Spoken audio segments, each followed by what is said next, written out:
Mike Barrelak here to entertain you with the help of XTC.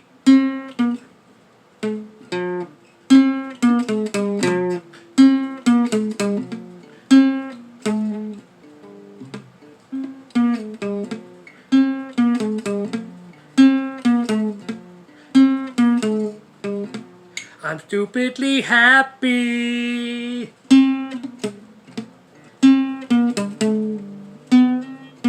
I just learned the song just now. I forgot I had this CD. Yeah. Now that I have a new place to live that's much bigger than the old place, I'm bringing my CDs. I can have my CDs at home now, my 7,777 CDs. So so I already started. I just grabbed A through C, but because of the way I set it up, WXYZ is the first drawer, and then the other two are A, and then the next one is all A. But anyways, when you have 7,777 CDs, you gotta alphabetize them, or you won't find anything. So anyways, I realized, wow, I got this XTC. I forgot all about these guys. They kind of remind me of Moody Blues, not Days of Future Past, or certainly not for our children's era of Moody Blues, but definitely the later stuff. I Know You're Out There Somewhere, The Voice, Other Side of Life. But anyways, yeah, I'm stupidly happy.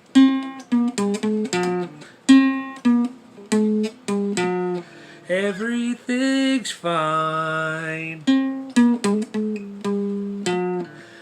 I'm stupidly happy. My heart's pumping wine. Do do do. I'm stupidly happy. Do idiot grin. Another song I was digging on here. I jogged to this CD. Having my CDs at home is gonna help me jog more. Encourage me to jog every day. Another track I was digging on the jog is I'm the man who murdered love. Yeah, what do you say to that? I'm the man who murdered love. Yeah, what do you say to that? But, my jog takes about an hour, and the average CD is about an hour, so I think that'll work out pretty good. As far as the series, my 7,777 CD collection, just to give you a kind of sort of a preview of what's to come. Let's see here. ABBA, ABC, AC/DC, which goes from here to here. There's a lot of those. And next the whole, well, usually when it gets to this point, I usually put them in a separate, but this first drawer is mainly Aerosmith and AC/DC. Then Air Supply, Alan Parsons Project, Alias, Alice in Chains, Alien Ant Farm, All American Reject, Ambrosia, America's Greatest Hits, The Animals, and that's just in this box here. So anyways, at work I was recollecting something we did in school. In science class, I was recollecting a project we did in biology class to showcase natural selection. It's a project, science experiment, really, involving a bunch of sticks that represented food and two groups of students. One group of students represented birds. One group of students could stand on two legs and pick up sticks that represent the sticks which represented food for the birds, and one group of students had to stand on one leg and pick up as many sticks as they can. And this was a pretty good way of explaining natural selection to children in school. But as I was thinking about that, I was thinking, it's no longer about natural selection, though, because we take care of our disabled and everything. But now it's more like government selection. And the problem with that is this government is only interested in selecting those who willfully are who will willfully give more power and control of their lives to the government. Individual merit matters not anymore. There used to be, once upon a time, you worked or you ran a business and you paid taxes, so the government had money to pay its public servants, politicians, police, firemen, fix the roads and provide parks for the kids, So it was one hand washes the other system, at least in the beginning. And then something happened. Something happened. Something I call the holy matrimonial union between big business and government. And through taxation and regulation, the ones who are paying the most for this marriage is the entrepreneur, the small business person. Greed is the problem. I would agree with that statement as is, but business tycoons and politicians play the blame game when it comes to the fault. Who's at fault for this greed? The politicians will say business greed is at fault, but they won't specify big business because government and politicians are in big business with big business.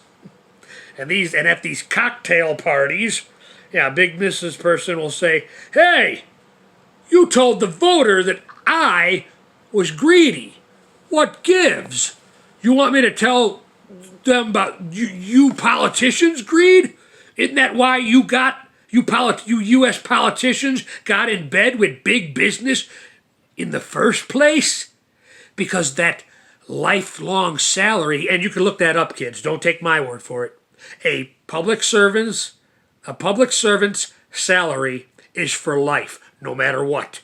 Therefore, they do 2 terms, and president, senator, whatever. That their salary is for life, kids, and it's pretty hefty salary if you ask me. But businesses say, I'm going to tell the voters that you're the greedy ones because apparently your life salary and taxes collected wasn't enough to keep up with your yacht payments and all your other extravagance. And the business and the politicians go, oh, I said business was greedy. Business was greedy. Because I was speaking in general, Mr. Gate. I was speaking in general, Mr. Zuckerberg.